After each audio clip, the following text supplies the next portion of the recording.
मदनेसर स्थान मदना से दुल्हन म्यूजिक की शानदार प्रस्तुति। हाय है जी दुल्हन के आंगनबा में नदिया कहर बहलै ओहिर नदिया दुल्हन नहाबै जी। हाय है जी नहाबै सोनाबै दुल्हन मछिया चरी बैठलै सोना के ककैया लटबा झारै जी। हाय है जी उतर हीरा जाएलै हरियर सुगनबा बैठी गेलै दुल्हन के अचरबे जी।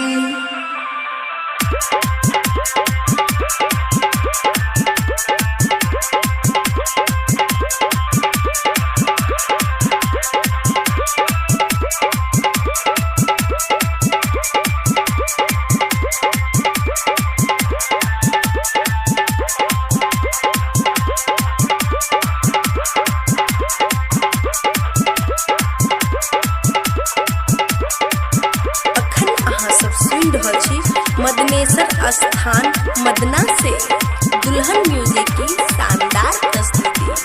हाय है जी उठू सुगा बैठू सुगा दुल्हन चरबा कहिर दियौरन के खबरिए जी। हाय है जी रन के खबरिया के दुल्हन कहलो ने जाई छै रन के उठाबै घमसाने जी। हाय है जी एके दिशा लगैम्मा हुसैन दुनू भैया एके दिशा लड़ै छै पठाने जी।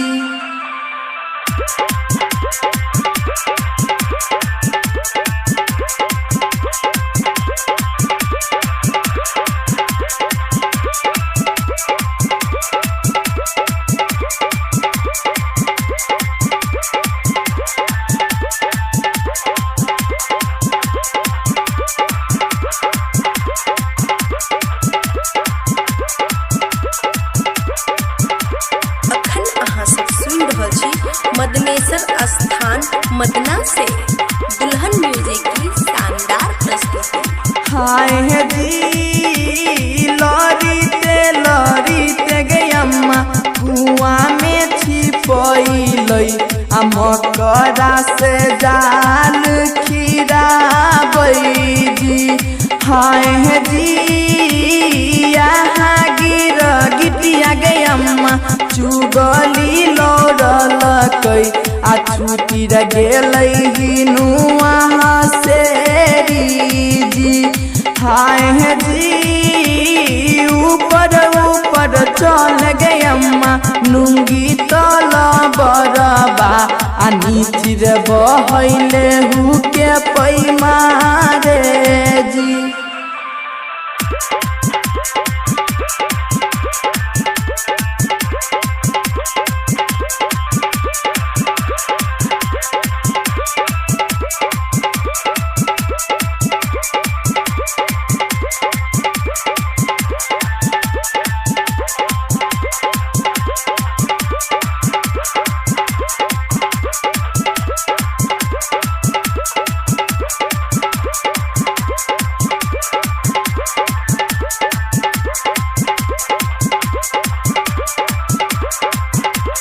हाय जी अखन अहाँ सब सुन रहल छियौ भैया दुल्हन रिकॉर्डिंग के प्रस्तुति जी।